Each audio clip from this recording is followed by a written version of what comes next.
বিসমিল্লাহির রহমানির রহিম। Monir high school and computer institute দ্বিতীয় টিউটোরিয়াল পরীক্ষা 2025 শ্রেণী প্রথম বিষয় গণিত নমুনা প্রশ্ন। আজকে আমি তোমাদের সামনে দ্বিতীয় টিউটোরিয়াল পরীক্ষার নমুনা প্রশ্ন উপস্থাপন করছি। তোমরা মনোযোগ শুনবে, বুঝবে, তারপর উত্তরগুলো লেখার জন্য চেষ্টা করবে। নাম্বার 1, শতকে লেখো 121 থেকে নিয়ে 130 পর্যন্ত। নাম্বার 2, কথায় লিখো, আমি যেগুলো বলবো সেগুলো তোমাদেরকে বানান করে লিখতে হবে বাংলায়। 125, 127, 124, 128, 129। নাম্বার 3, শতকে লেখো ইংরেজিতে। এগুলা ওই 1 2 3 4 5 যেরকম সংখ্যা লিখছো সেরকমভাবে তোমাদেরকে শতকে ইংরেজিতে লিখতে হবে। 121 থেকে নিয়ে 130 পর্যন্ত, অর্থাৎ 121 থেকে নিয়ে 130 পর্যন্ত তোমাদেরকে ইংরেজিতে শতকে লিখতে হবে। এবার নাম্বার 4, কথাই লেখো ইংরেজিতে। যেগুলা যে সংখ্যা দেওয়া আছে সেগুলো তোমরা ইংরেজিতে লিখবে। 125, 127, 124, 128, 129। নাম্বার 5, খালি ঘর পূরণ করো। এখানে যে সংখ্যাগুলো আছে সেগুলো তো আছে, যেগুলো নাই বা ড্যাশ দেওয়া আছে সেই ঘরগুলো তোমরা উপযুক্ত সংখ্যা বসিয়ে পূরণ করবে।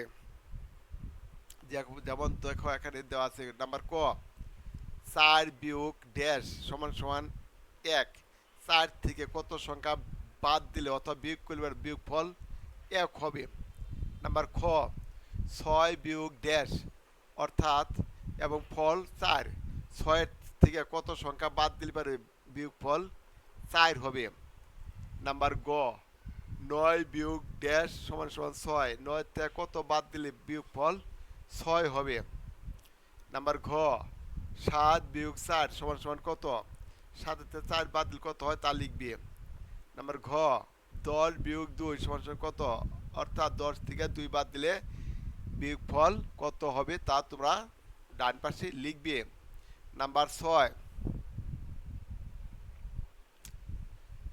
দেখো দেওয়া আছে 3 6 9, এভাবে 30 পর্যন্ত লেখো।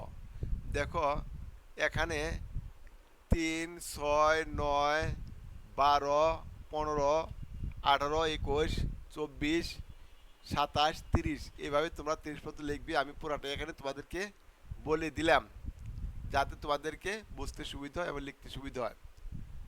নাম্বার 7, যোগ করো। 2 এর সাথে 7 যোগ করলে যোগফল কত হয় তা ডান পাশে নেওয়া হবে। নাম্বার খ, শূন্যর সাথে শূন্য যোগ করলে যোগফল কত হয়। নাম্বার গ, শূন্যর সাথে 10 টাকা যোগ করলে কত হয়। নাম্বার ঘ, 3 আর 3 যোগ করলে কত হয়। নাম্বার ও, 7 এর সাথে কত 3 যোগ করলে যোগফল কত হবে। তোমার আছে 7 টাকা আছে আর 3 টাকা তোমার আব্বু অথবা আম্মু তোমাকে দিল, তাতে টোটাল মিলে কত হলো তার ডান পাশে তোমরা ফলের সময় লিখবে। নাম্বার 8,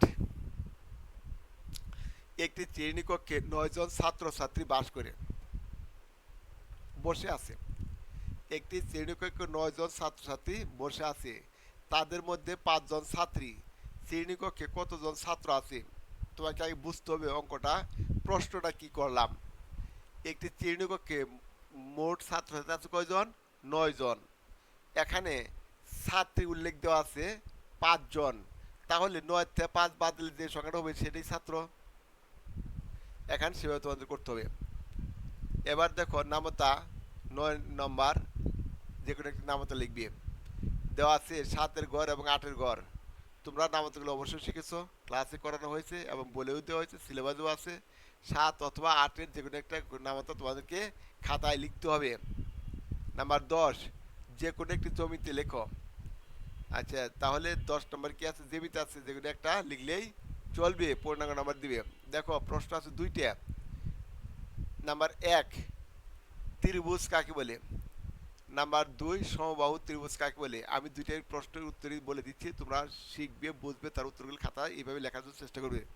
ত্রিভুজ কাকে বলে? তিনটি রেখা দ্বারা সীমাবদ্ধ ক্ষেত্রকে ত্রিভুজ বলে।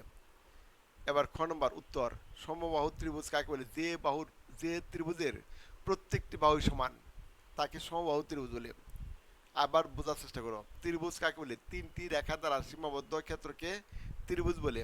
নাম্বার খ, সমবাহু ত্রিভুজ কাকে বলে? যার প্রত্যেকটা বাহুই সমান তাকে সমবাহু ত্রিভুজ বলে। ত্রিভুজে কয়টা বাহু থাকে? তিনটে। তাহলে প্রত্যেকটা বাহুই একে অপরের সাথে সমান, তাহলে সেটা সমবাহু ত্রিভুজ হবে। উত্তরটা বুঝতে পারছো অবশ্যই, এবং এভাবে উত্তরগুলো লেখার জন্য চেষ্টা করবে। আজকের ভিডিওটি এখানে শেষ। আসসালামু আলাইকুম।